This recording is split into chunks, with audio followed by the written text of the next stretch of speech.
Hello to all, my name is Riya Maheshwari. So today we will study the chapter that is reproductive health in class 12. So let's get started. So what is reproductive health?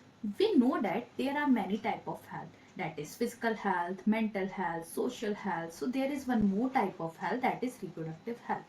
अब देखो reproductive health में क्या क्या आ जाता है, जैसे reproductive organs के बारे में हो गया, रिप्रोडक्टिव प्रैक्टिसेस हो गई, तो ये सारा आ जाता है रिप्रोडक्टिव हेल्थ के अंदर।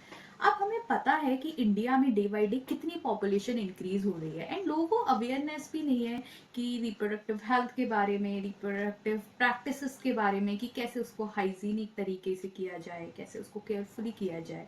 सो इंडिया ने एक प्रोग्राम लॉन्च किया था, that is reproductive and child health care program, RCH। कब? 1957 में। इस प्रोग्राम के अंदर बहुत सारी चीजें आ जाती थी, क्योंकि क्या होता था, इंडिया में इतनी अवेयरनेस नहीं थी। तो क्या होता था कि अगर चाइल्ड का बर्थ हो भी जाता था तो उसकी प्रॉपर तरीके से उसकी देखभाल नहीं की जाती थी।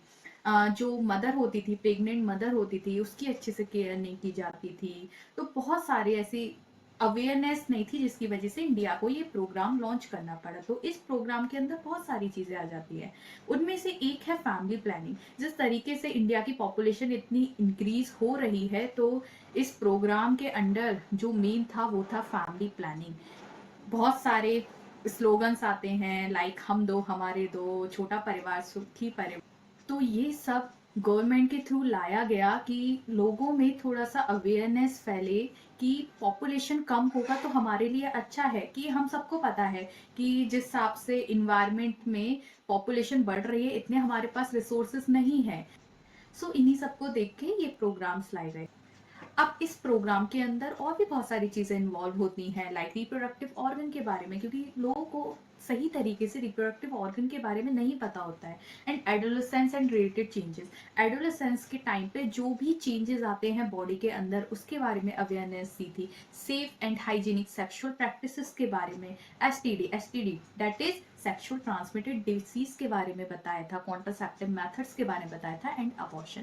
तो ये सारी चीजें किस में आ जाती हैं? RCH प्रोग्राम में आ जाती हैं। तो जो सबसे पहले हम रिप्रोडक्टिव हेल्थ में पढ़ने वाले हैं, वो पढ़ने वाले हैं कॉन्ट्रासेप्टिव मेथड।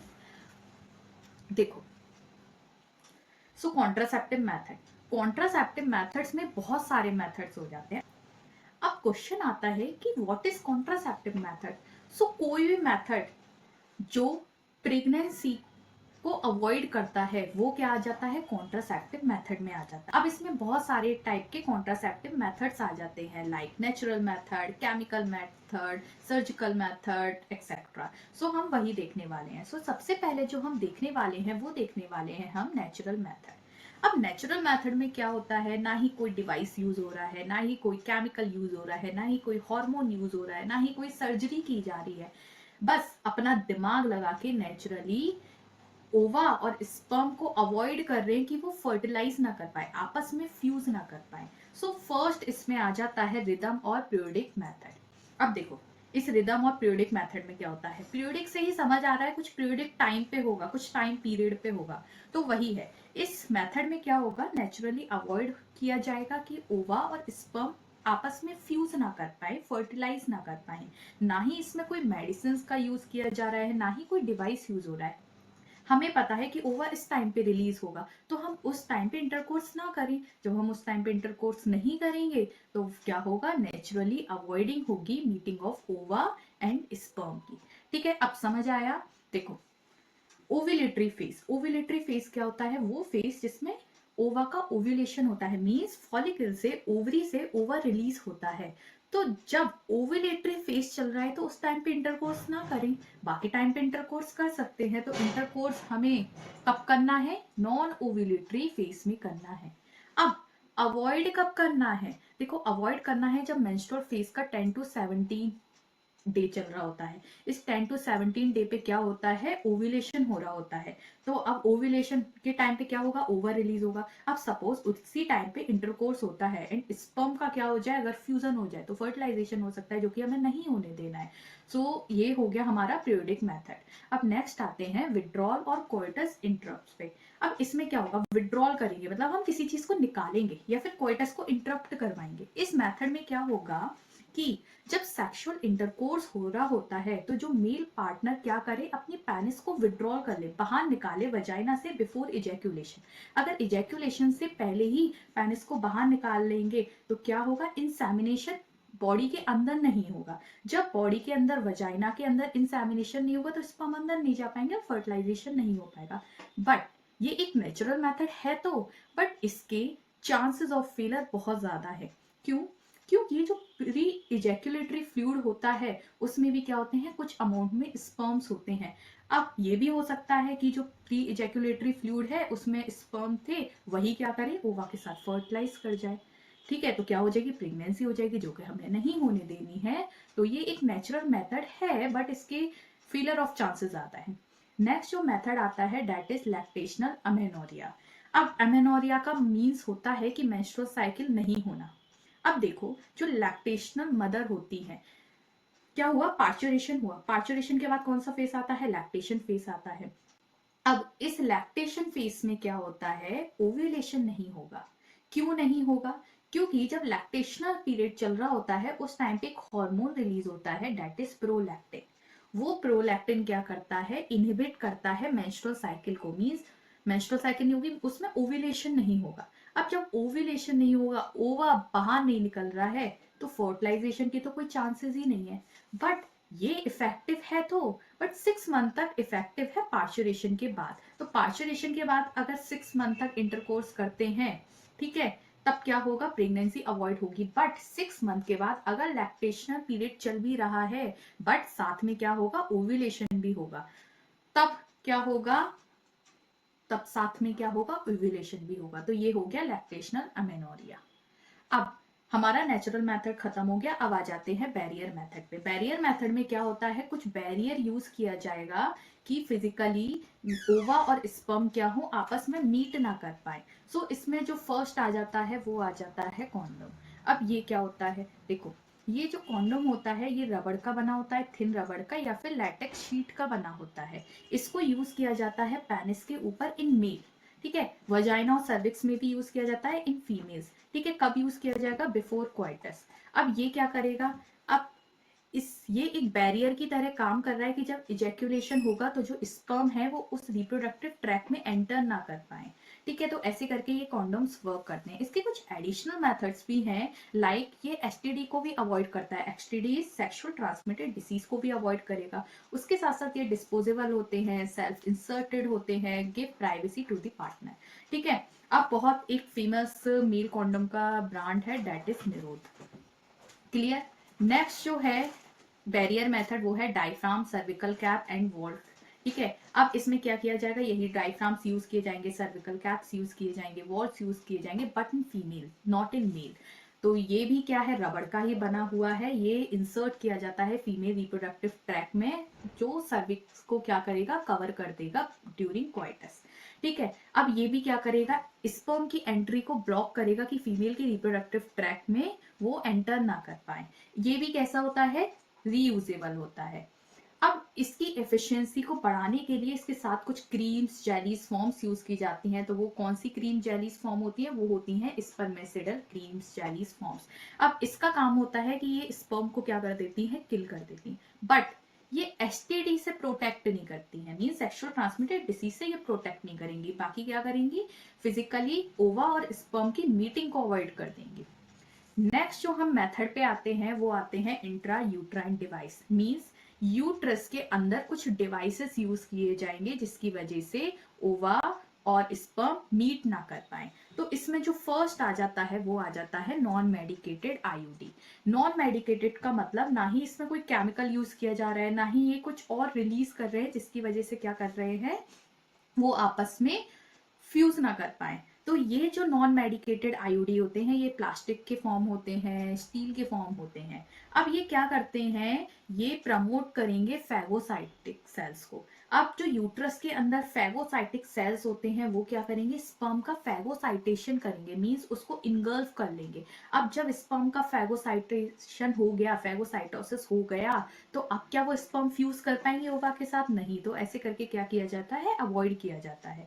कुछ एग्जांपल्स हो गए नॉन मेडिकेटेड आईयूडी के, जैसे लिपीज लूप। अब ये जो लिपीज लूप होती है ये प्लास्टिक की फॉर्म होती है। नेक्स्ट जो आईओडी है वो है कॉपर रिलीजिंग आईओडी। अब नाम से ही समझ आ रहा है क्या होगा, कॉपर रिलीज होगा। अब ये आईओडी के ऊपर कोटिंग होती है कॉपर की, तो उस कॉपर आयंस की वजह से क्या होगा, वो कॉपर आयन स्पर्म की मोटिलिटी को सप्रेस कर देंगे। अब जब स्पर्म की मोटिलिटी सप्रेस हो गई तो वो मूव करके फैलोपियन ट्यूब तक नहीं पहुंचेंगे, एंड फैलोपियन ट्यूब तक नहीं पहुंचेंगे तो वो फर्टिलाइज नहीं कर पाएंगे। तो ऐसे करके ये अपना वर्क करते हैं। कुछ एग्जाम्पल्स हो गए कॉपर रिलीजिंग आईओडी के, जैसे CuT हो गया, कॉपर टी, Cu7, मल्टीलोड 375।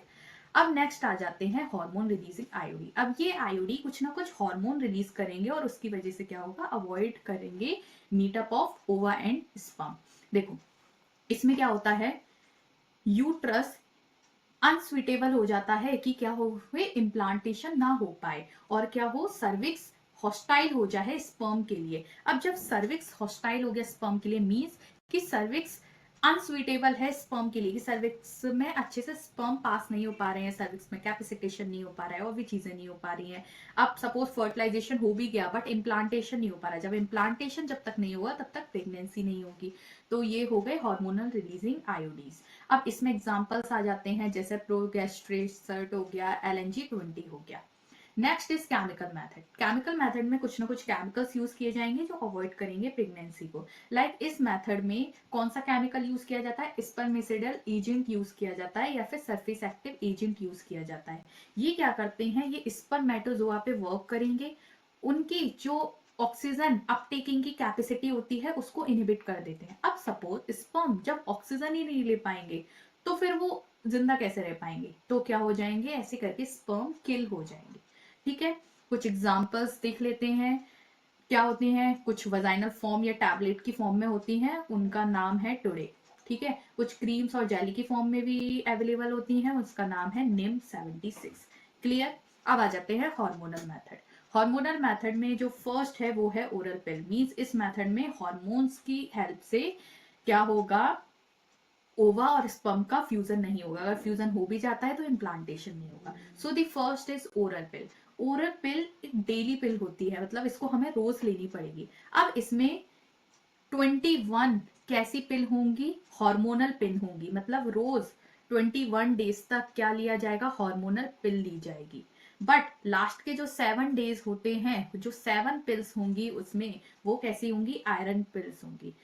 बाकी पिल्स कब ली जाएंगी, जब मेंस्ट्रुअल साइकिल नहीं है, मेंस्ट्रुअल फेज नहीं चल रहा है, उस टाइम पे वो ओरल हार्मोनल पिल्स ली जाएंगी। जब मेंस्ट्रुअल साइकिल चल रही होगी उस टाइम पे आयरन पिल्स ली जाएंगी। वो आयरन पिल्स क्या करेंगी, ब्लड लॉस को रिकवर करेंगी। क्लियर। अब देखो इसका कंपोजिशन क्या होगा, ये ओरल पिल्स में प्रोजेस्ट्रॉन प्रेजेंट होता है, तो ये क्या करते हैं, मतलब आर्टिफिशियल प्रोजेस्ट्रॉन प्रेजेंट होगा। अब ये अकेला प्रोजेस्ट्रॉन भी हो सकता है या फिर ये ईस्ट्रोजन के साथ मिलके भी वर्क करता है, बट प्रोजेस्ट्रॉन का जो अमाउंट होगा वो बहुत ज्यादा रहेगा, बट जो ईस्ट्रोजन का अमाउंट रहेगा वो उसकी कंसेंट्रेशन बहुत कम रहेगी। अब इसका मैकेनिज्म क्या है, मींस ये ओरल पिल्स कैसे वर्क करती हैं। तो इसका मैकेनिज्म ये है कि जब हम इसको प्रोजेस्ट्रॉन को अकेला देते हैं या फिर कॉम्बिनेशन में देते हैं तो ये क्या करता है, ओव्यूलेशन को प्रिवेंट करता है। कैसे प्रिवेंट करेगा, ये जो प्रोजेस्ट्रॉन है ये निगेटिव फीडबैक देगा एंटीरियर पिट्यूटरी ग्लैंड को। जब एंटीरियर पिट्यूटरी ग्लैंड को निगेटिव फीडबैक मिलेगा उसकी वजह से क्या होगा, FSH और LH रिलीज नहीं होगा। हमें पता है LH और FSH क्या करवाता है, वो ओव्यूलेशन करवाता है। तो जब निगेटिव फीडबैक गया उसकी वजह से क्या हुआ, ओव्यूलेशन नहीं हुआ। जब ओव्यूलेशन ही नहीं होगा, ओवा नहीं निकलेगा, तो फर्टिलाइजेशन कैसा होगा। तो समझ आया कि प्रोजेस्ट्रॉन का फंक्शन क्या हो गया। अब ये तो करवा रहा है, ओव्यूलेशन को तो प्रिवेंट करवा ही रहा है, उसके साथ साथ ये सर्वाइकल म्यूकस को थिक कर दे रहा है। जब सर्वाइकल म्यूकस थिक हो जाएगा तो उसकी वजह से स्पर्म्स की मोटिलिटी क्या हो जाएगी, मतलब अच्छे से वो स्विम नहीं कर पाएंगे, वो उस थिक सर्वाइकल म्यूकस में ट्रैप हो जाएंगे। और क्या करेगा, ये यूट्राइन की जो एंडोमेट्रियम होती है उनको अनसुइटेबल बना देगा, कि सपोज अगर फर्टिलाइजेशन हो भी गया तो एंडोमेट्रियम कैसी रहेगी, अनसुइटेबल रहेगी, कि इम्प्लांटेशन नहीं हो पाए। कुछ एग्जाम्पल्स हो गए, कुछ ओरल पिल्स आती हैं जो हो गई माला डी और माला एन। ठीक है, क्लियर। नेक्स्ट आते हैं इम्प्लांट्स एंड इंजेक्शंस पे। ये जो इम्प्लांट्स और इंजेक्शंस होते हैं ये स्किन के जस्ट बीनीथ दिए जाते हैं। इसमें भी वही प्रोजेस्ट्रॉन हार्मोन को लिया जाता है, बट इस प्रोजेस्टेरॉन को हम अकेला भी ले सकते हैं या एस्ट्रोजन के साथ कॉम्बिनेशन में भी ले सकते हैं। ये भी वही काम करेंगे कि क्या करेंगे, एंटीरियर पिट्यूटरी ग्लैंड को नेगेटिव फीडबैक देंगे कि एलएच और एफएसएच रिलीज ना हो। जब एफएसएच और एलएच रिलीज नहीं होगा उसकी वजह से क्या होगा, ओव्यूलेशन प्रिवेंट होगा। कुछ एग्जांपल्स आ जाते हैं इम्प्लांट्स और इंजेक्शन के। जैसे अगर इम्प्लांट की बात करें तो नॉर प्लांट हो गया, इंजेक्शन की बात करें तो डीपो प्रोवेरा हो गया। तो ये हो गए इम्प्लांट्स और injection. Clear. Next is male pill. अभी तक हमने जितनी भी पिल देखी थी वो फीमेल के लिए देखी थी, बट चाइना ने 2000 में एक मेल पिल को रिलीज किया था। ठीक है, ये मेल पिल में भी क्या था, वही प्रोजेस्टेरॉन हार्मोन था। ये प्रोजेस्टेरॉन हार्मोन मेल में स्पर्मेटोजेनेसिस को प्रिवेंट कर रहा था, मींस कि स्पर्म फॉर्मिंग को प्रिवेंट कर रहा था कि स्पर्म्स ही नहीं बनेंगे तो इजैक्यूलेशन में क्या होगा, उस सीमेन में स्पर्म भी नहीं होंगे। जब स्पर्म नहीं होंगे तो फर्टिलाइजेशन नहीं होगा। क्लियर। नेक्स्ट जो है वो है सहेली। सहेली भी एक ओरल पिल है, बट ये एक वीकली पिल है, मतलब वीक में एक बार ली जाएगी। ये कैसी होती है, नॉन हार्मोनल होती है, इसमें कोई भी हार्मोन यूज नहीं किया जाएगा। इस सहेली को डेवलप किया था सीडीआरआई ने। CDRI is central drug research institute. ये कहाँ पे प्रेजेंट है, लखनऊ में प्रेजेंट है। तो आप अगर लखनऊ जाएं तो आप ये सेंट्रल ड्रग रिसर्च इंस्टीट्यूट देख सकते हो। ये क्या कर रहा है, ये सहेली है, ये यूट्रस के पास ईस्ट्रोजन के लिए रिसेप्टर्स होते हैं, उन रिसेप्टर को क्या कर देगी, ब्लॉक कर देगी। जब ईस्ट्रोजन के रिसेप्टर ब्लॉक हो गए तो वो क्या करेगा, इम्प्लांटेशन ही नहीं होगी। मतलब इम्प्लांटेशन नहीं होगी तो क्या होगा, प्रेगनेंसी नहीं होगी। नेक्स्ट जो मेथड है वो है इमरजेंसी कॉन्ट्रासेप्टिव मेथड। अब अभी तक हमने जितने भी पढ़े थे ये क्या किया जा रहा था, ये इंटरकोर्स के टाइम ये मेथड यूज किए जा रहे थे, इंटरकोर्स से पहले ये मेथड यूज किए जाते हैं। बट सपोज अगर हमने अनप्रोटेक्टेड सेक्सुअल इंटरकोर्स हो गया, अब किसी पार्टनर ने अनसेक्सुअल इंटरकोर्स करने के बाद 72 आवर्स तक एक और मेथड यूज कर सकते हैं, that is emergency contraceptive method. इस इमरजेंसी कॉन्ट्रासेप्टिव मेथड के जो एग्जाम्पल हो गए वो हो गए आई पिल और अनवांटेड 72। बट ये आई पिल और अनवांटेड 72 केवल और केवल 72 आवर्स तक वर्क करेगा, उसके बाद वर्क नहीं करेगा। क्लियर। नेक्स्ट जो मेथड है वो है टर्मिनल मेथड। इसको परमानेंट मेथड या सर्जिकल मेथड भी बोल सकते हैं। ठीक है, क्योंकि इसमें क्या किया जाएगा, सर्जरीज को किया जाएगा। ये मेथड इफेक्टिव तो बहुत है, बट क्या है, इसकी रिवर्सिबिलिटी बहुत पुअर है। जैसे अभी तक हमने जितने भी मेथड पढ़े थे वो कैसे थे, रिवर्सिबल थे। सपोज हमने डिवाइसेस लिए थे, तो जब हमें प्रेगनेंसी को अवॉइड करना है तब हम उन डिवाइसेस को यूज करें, नहीं अवॉइड करना तो उस डिवाइसेस को यूज ना करें। सेम ऐसे ही पिल्स के केस में भी, अगर हमें प्रेगनेंसी को अवॉइड करना है तो उन पिल्स को यूज करें, अगर हमें प्रेगनेंसी चाहिए तो उन पिल्स को यूज ना करें। नेचुरल मेथड में भी यही हो रहा था, बट टर्मिनल मेथड में ऐसा नहीं होता। टर्मिनल मेथड में क्या करते हैं, कुछ सर्जरीज करते हैं जिसकी वजह से जो मेल गैमीट या फिर फीमेल गैमीट है वो बॉडी से बाहर नहीं निकल पाता। अब देखो मेल में क्या करते हैं, वैसेक्टोमी करते हैं। वैसेक्टोमी में क्या होता है, जो वास्ट डिफरेंस होता है, वास्ट डिफरेंस को कट कर देंगे, कट करके टाई कर देंगे। अब जब टाई कर दिया तो स्पर्म यहाँ पे बन तो रहा है टेस्टिस में, स्पर्म एपिडिडाइमिस से निकल भी रहा है, वास डिफरेंशिया में आ गया पूरा, बट वास डिफरेंस में क्या है, कट है, मतलब वास डिफरेंस से आगे नहीं जा पाएगा। आगे नहीं जा पाएगा तो यूरिथ्रा में नहीं जा पाएगा, बॉडी से बाहर नहीं निकल पाएगा, और क्या होगा, वो स्पर्म इंसेमिनेट नहीं हो पाएंगे। तो ऐसे करके ओवा और स्पर्म का फ्यूजन अवॉइड कर सकते हैं। फीमेल में क्या कर सकते हैं, फीमेल में हम ट्यूबेक्टोमी कर सकते हैं। ट्यूबेक्टोमी में क्या होता है, फैलोपियन ट्यूब को कट करेंगे और उसको बाइंड कर देंगे। अब जब फैलोपियन ट्यूब बाइंड हो गई, ब्लॉक हो गई, अब ओवरी ओवा बना तो रही है बट वो फैलोपियन ट्यूब से पास नहीं हो पाएंगे, यूट्रस तक नहीं आ पाएंगे, ना वो ओवा यूट्रस तक आएगा ना स्पर्म फैलोपियन ट्यूब में फर्टिलाइज होने के लिए जा पाएगा। तो ऐसे करके अवॉइड कर सकते हैं fertilisation.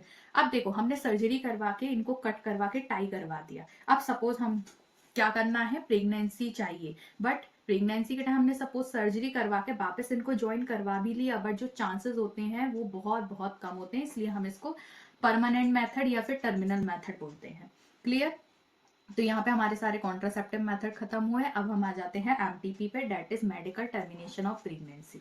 Medical termination of pregnancy क्या होता है, जब इंटेंशनल टर्मिनेशन चाहिए प्रेगनेंसी का किसी पार्टनर को, तो उसको क्या बोलते हैं, मेडिकल टर्मिनेशन ऑफ प्रेगनेंसी या फिर इंड्यूस्ड प्रेगनेंसी भी बोल सकते हैं। समझ आया इतना। अब देखो, अब ये इंटेंशनली इस प्रेगनेंसी को टर्मिनेट कर तो रहे हैं, बट ये कब सेफ है? ये सेफ है फर्स्ट ट्राइमेस्टर पे।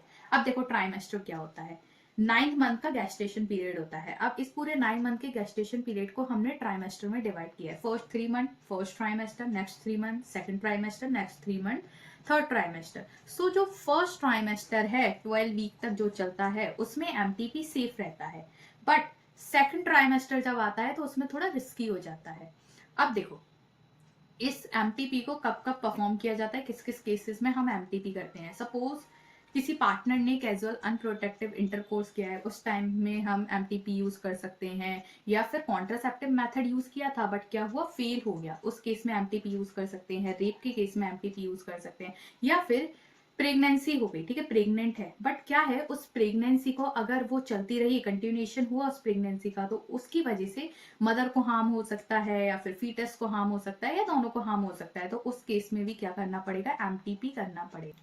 ठीक है, अब देखो, अब इस एमटीपी को गवर्नमेंट ने लीगलाइज कर दिया था 1971 में। तो वैसे तो ये लीगल है, बट एक केस में ये लीगल नहीं है, अगर ये यूज हो रहा है फीमेल फीटिसाइड के लिए। अब ये फीमेल फीटिसाइड क्या होता है, देखो जब फीटस अगर फीमेल है उसको क्या कर रहे हैं, किल कर रहे हैं या फिर उसकी एमटीपी कर रहे हैं, उसको क्या बोलेंगे, फीमेल फीटिसाइड बोलेंगे। तो इंडिया में बहुत सारे केसेस इंडिया में सबसे ज्यादा ये केसेस देखे जाते हैं कि फीमेल फीटिसाइड किया जाता है। जैसे ही पता चलता है कि वो फीटस फीमेल है उसका एमटीपी कर दिया जाता है। तो इसीलिए गवर्नमेंट ने एमटीपी को लीगल कर तो दिया, बट फीमेल फीटिसाइड के केस में ये इलीगल है। ठीक है, अब एमटीपी का एक एक्ट आया था 2017 में, उसके अकॉर्डिंग अगर फर्स्ट ट्राइमेस्टर में हम एमटीपी कर रहे हैं तो उसके लिए 1 रजिस्टर्ड डॉक्टर की रिक्वायरमेंट होती है, उसका ओपिनियन चाहिए। बट अगर एमटीपी सेकंड ट्राइमेस्टर में कर रहे हैं तो उसके लिए 2 रजिस्टर्ड मेडिकल डॉक्टर या फिर प्रैक्टिशनर्स चाहिए। ठीक है, क्लियर। अब आ जाते हैं एमनियोसेंटेसिस। अब इस एमनियोसेंटेसिस में क्या होता है, देखो आपने एक्स्ट्रा एम्ब्रियोनिक लेयर्स पड़ी होंगी, ठीक है। अगर आपने नहीं देखी है तो आप मेरे ह्यूमन रिप्रोडक्शन चैप्टर को देख सकते हो, उसमें मैंने इनको डिस्कस किया है। देखो क्या होता है, प्रेगनेंसी का जब 14 to 16 वीक चल रहा होता है उस केस में क्या करते हैं, एमनियोटिक फ्लूइड को निकालते हैं यूट्रस से बाहर। किसके थ्रू, एक लॉन्ग सर्जिकल निडल के थ्रू। अब जो एमनियोटिक फ्लूइड होता है उसमें कुछ सेल्स प्रेजेंट होते हैं एम्ब्रियो के। वो सेल्स स्किन के होते हैं, लिवर के होते हैं, प्लेसेंटा के होते हैं। अब उन सेल्स के थ्रू हम बहुत सारी चीजों को डिटरमाइन कर सकते हैं, जैसे हम उससे जेनेटिक डिसऑर्डर या क्रोमोसोमल एबनॉर्मेलिटीज पता कर सकते हैं। सपोज अगर उस फीटस में कोई भी क्रोमोसोमल एबनॉर्मेलिटी है, लाइक डाउन सिंड्रोम हो गया, तो उसको डिटेक्ट कर सकते हैं। कोई मेटाबॉलिक डिसऑर्डर है, मेटाबॉलिक डिसऑर्डर लाइक किसी प्रोटीन की डेफिशिएंसी है, किसी एंजाइम की डेफिशिएंसी है, किसी हार्मोन की डेफिशिएंसी है, उसको भी पता कर सकते हैं। उसके साथ साथ हम सेक्स को डिटरमाइन कर सकते हैं। अब सेक्स को कैसे डिटरमाइन करेंगे, जो एमनियोटिक फ्लूइड के सेल्स होते हैं उसमें बार बॉडी प्रेजेंट होती है। बार बॉडी होता है एक्स क्रोमोसोम, बट वो एक्स क्रोमोसोम इनएक्टिव स्टेज में रहता है। तो अगर वो बार बॉडी मिली, इसका मतलब वो फीटस कैसा है, फीमेल फीटस है। क्लियर। अब देखो गवर्नमेंट ने क्या किया, पहले एमनियोसेंटेसिस होता था। एमनियोसेंटेसिस के टाइम पे हमें अभी अभी हमने देखा था कि हम जो क्रोमोसोमल एबनॉर्मेलिटीज हैं, मेटाबॉलिक डेफिशिएंसीज हैं, उनको हम पता कर सकते हैं। बट उसके साथ साथ लोग इसका मिसयूज कर रहे थे, लोग इससे सेक्स डिटरमाइन कर रहे थे। जब सेक्स डिटरमाइन हो जाता था तो क्या होता था, उसकी वजह से फीमेल फीटिसाइड होता था। तो इसीलिए गवर्नमेंट ने फीमेल फीटिसाइड के लिए एमनियोसेंटेसिस को इलीगल कर दिया। बाकी चीजों के लिए ये अभी भी लीगल है। नेक्स्ट आ जाते हैं इनफर्टिलिटी। देखो अभी तक हम जितना भी पढ़ रहे थे वो हम कॉन्ट्रासेप्टिव मेथड्स देखे थे, एमटीपी देखा था। उसमें क्या हो रहा था, सपोज किसी पार्टनर को प्रेगनेंसी नहीं चाहिए, उस केस में ये सारे मेथड्स यूज हो रहे थे। बट सपोज अब पार्टनर को प्रेगनेंसी चाहिए बट 2 इयर्स तक अनप्रोटेक्टेड सेक्सुअल इंटरकोर्स करने के बाद भी वो पार्टनर प्रेग्नेंट नहीं हो रहे हैं, कंसीव नहीं करवा रहे हैं, तो उस केस में क्या बोलेंगे कि इनफर्टिलिटी है।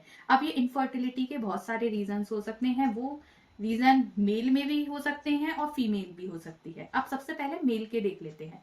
अब सपोज मेल के सीमन में स्पर्म ही नहीं है तो भी इनफर्टिलिटी हो सकती है। अब अगर स्पर्म नहीं है तो उसके लिए टर्म यूज करते हैं अजूस्पर्मिया। क्लियर। अब सपोज सीमेन में स्पर्म है तो, बट उनका जो अमाउंट है वो 20 मिलियन पर ml से कम है, उस केस में भी इनफर्टिलिटी हो सकती है। उसके लिए टर्म यूज करते हैं ओलिगोस्पर्मिया, अगर 20 मिलियन पर एमएल से स्पर्म कम है। अब सपोज स्पर्म के पास मोटिलिटी ही नहीं है, मतलब वो मूव स्विम ही नहीं कर सकते, ठीक है, उसके लिए टर्म यूज करते हैं एस्थीनोस्पर्मिया। तो ये सारे केसेस मेल के हो गए। कुछ और भी केसेस हो सकते हैं, लाइक अगर कोई फिजियोलॉजिकल प्रॉब्लम है, कोई इम्यूनोलॉजिकल प्रॉब्लम है, बहुत ज्यादा स्ट्रेस है, ड्रग्स की वजह से, इन सब वजह से भी इनफर्टिलिटी हो सकती है।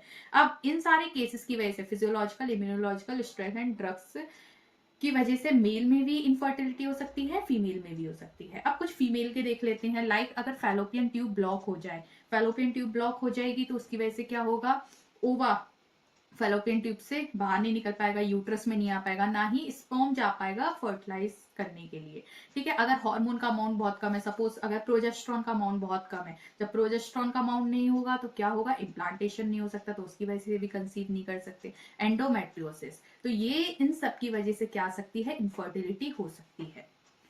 देखो अब क्या है, इनफर्टिलिटी है, अब वो पार्टनर क्या करे, उनके पास या तो उनके पास ऑप्शन बचता है कि वो बेबी को एडॉप्ट कर ले, या फिर सपोज उन्हें अपना खुद का बेबी चाहिए, तो उसके लिए भी कुछ टेक्नोलॉजीज यूज की जाती हैं, जैसे असिस्टेड रिप्रोडक्टिव टेक्नोलॉजी आर्ट। इस आर्ट को यूज करके वो पार्टनर बेबी को कंसीव कर सकता है।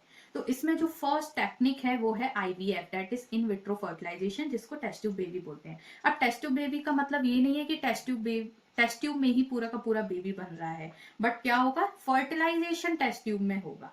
तो इन विट्रो टू टर्म्स आते हैं, that is in vitro and in vivo. In vivo का मतलब होता है बॉडी के अंदर, इन विट्रो का मतलब होता है बॉडी के बाहर। तो इन विट्रो फर्टिलाइजेशन है, मीन्स जो फर्टिलाइजेशन है वो बॉडी के बाहर है। अब बॉडी के बाहर कहाँ होगा, लैब में ही होगा। तो इन विट्रो में क्या होगा, मतलब फर्टिलाइजेशन लैब में हो रहा है। अब इसमें दो मेथड्स ले लेते हैं। अब क्या किया हमने, फर्टिलाइजेशन लैब में कराया, कोई टेस्ट ट्यूब लिया या फिर पेट्री डिश ली, उस पेट्री डिश में हमने ओवा रखे और स्पर्म रखे और उनको फ्यूज होने दिया, मतलब फर्टिलाइज होने दिया। जब फर्टिलाइजेशन हुआ तो क्या बना, जाइगोट बना। अब उस जाइगोट को क्या करेंगे, फीमेल की बॉडी में ट्रांसफर कर देंगे। अब फीमेल की बॉडी में भी कहाँ करेंगे, अगर हमने जाइगोट का ट्रांसफर फैलोपियन ट्यूब में कर दिया तो उसको क्या बोलेंगे, gift, that is zygote intra fallopian transfer. तो इस केस में जाइगोट का ट्रांसफर कर दें, या अर्ली एम्ब्रियो का जिसके पास 8 ब्लास्टोमर्स हैं, उससे ज्यादा का नहीं कर सकते। ब्लास्टोमर्स मीन डॉटर सेल्स, ठीक है। दूसरा है कि सपोज अगर फैलोपियन ट्यूब में नहीं ट्रांसफर कर रहे हैं, उसकी फैलोपियन ट्यूब में, फीमेल की फैलोपियन ट्यूब में कोई दिक्कत है, तो हम क्या कर सकते हैं, जाइगोट को थोड़ा और बड़ा होने दें और उसको एम्ब्रियो बनने दें। जब एम्ब्रियो बन जाएगा तो उस एम्ब्रियो का ट्रांसफर हम यूट्रस में कर देंगे। अगर उस एम्ब्रियो का ट्रांसफर यूट्रस में कर रहे हैं तो उसको क्या बोलेंगे, IUT, that is intra uterine transfer. Clear. Mainly क्या करते हैं, 32 ब्लास्टोमर का एम्ब्रियो लेते हैं, उसका हम यूट्रस में ट्रांसफर करते हैं। अब क्या है, सपोज अगर मेल में स्पर्म का काउंट बहुत कम है, ठीक है, या फिर क्या है, उस स्पर्म में मोटिलिटी नहीं है, तो इस केस में एक टेक्निक यूज की जाती है, that is ICSI. ICSI is intracytoplasmic sperm injection. इसमें क्या किया जाता है, ओवा के साइटोप्लाज्म में स्पर्म को डायरेक्टली इंजेक्ट कर दिया जाता है। नेचुरली नहीं करवा रहे हैं, आर्टिफिशियली क्या कर रहे हैं, उस स्पर्म को ओवा के साइटोप्लाज्म में ट्रांसफर कर रहे हैं। जब ओवा के साइटोप्लाज्म में गया, उसके बाद वो स्पर्म का न्यूक्लियस ओवा के न्यूक्लियस के साथ फ्यूज करा, फर्टिलाइजेशन हो गया, ठीक है। अब नेक्स्ट आते हैं in vivo fertilization. In vivo का मतलब बॉडी के अंदर, तो जो फर्टिलाइजेशन हो रहा है वो बॉडी के अंदर हो रहा है। अब इसमें कुछ टेक्निक आ जाती हैं, मेथड्स आ जाते हैं, that is GIFT. GIFT means gamete intrafallopian transfer. इसमें क्या कर रहे हैं, सपोज कोई फीमेल है, ठीक है, वो उसकी फैलोपियन ट्यूब क्या हुई, फैलोपियन ट्यूब ब्लॉक हो गई या फिर वो ओवा प्रोड्यूस नहीं कर पा रही है, तो फर्टिलाइजेशन होने के लिए हम उस फीमेल में ट्रांसफर कर देते हैं ओवा का। इसको क्या बोलेंगे, गैमीट इंट्राफैलोपियन ट्रांसफर, ठीक है। एक और टेक्निक है, that is artificial insemination, AI. इस एआई में क्या करते हैं, सपोज स्पर्म का काउंट क्या है, बहुत कम है, या फिर जो मेल है वो वजाइना में सीमेन को इंसेमिनेट नहीं कर पा रहा है, उस केस में हम आर्टिफिशियली इंसेमिनेट करते हैं स्पर्म को या सीमेन को वजाइना में, ठीक है। अब यूट्रस में भी कर सकते हैं या फिर वजाइना में भी कर सकते हैं। अगर यूट्रस में कर रहे हैं तो उसको क्या बोलेंगे, intra uterine insemination, that is IUI। तो यहाँ पे हमारा इनफर्टिलिटी टॉपिक कंप्लीट हुआ। अब नेक्स्ट आ जाते हैं सेक्सुअली ट्रांसमिटेड डिसीज पे। अब ये सेक्सुअली ट्रांसमिटेड डिसीज क्या होती है? कोई भी डिसीज जो सेक्सुअली एक्टिविटीज की वजह से हो रही हैं उसको क्या बोलेंगे, सेक्सुअली ट्रांसमिटेड डिसीज बोलेंगे। जैसे कोरोना हो गया, कोरोना किसके थ्रू ट्रांसफर हो रहा था, एयर के थ्रू हो रहा था, ठीक है। ऐसे ही जो डिसीजेस सेक्सुअल इंटरकोर्स की वजह से ट्रांसमिट होती हैं उसको क्या बोलेंगे, सेक्सुअली ट्रांसमिटेड डिसीज। अब इस STD को हम वीनल डिसीज भी बोल सकते हैं, VD, या फिर हम रिप्रोडक्टिव ट्रैक इन्फेक्शन बोल सकते हैं, डेट इज RTI। अब इसमें कुछ कॉमन STDs आ जाती हैं, जैसे गोनोरिया हो गया, सिफिलिस हो गया, जेनिटल हर्पीस हो गया, chlamydiasis, genital warts, trichomoniasis, hepatitis B, HIV, ये सब क्या है, कॉमन STD है। अब देखो, जो HIV, हेपेटाइटिस B और जेनिटल हर्पीस, ये 3 डिसीज ऐसी हैं जो कभी कंप्लीटली क्योर हो ही नहीं सकती। बाकी सारे STD कंप्लीटली क्योर हो सकते हैं, ठीक है। इसकी हम बाकी की information health and disease chapter में पढ़ेंगे। तो यहाँ पे हमारा चैप्टर कंप्लीट हुआ। अगर आपको इस चैप्टर में कोई भी डाउट हो तो आप मुझसे कमेंट सेक्शन में पूछ सकते हैं। एंड मेरे चैनल को सब्सक्राइब करना, वीडियो को लाइक करना, शेयर करना। Thank you.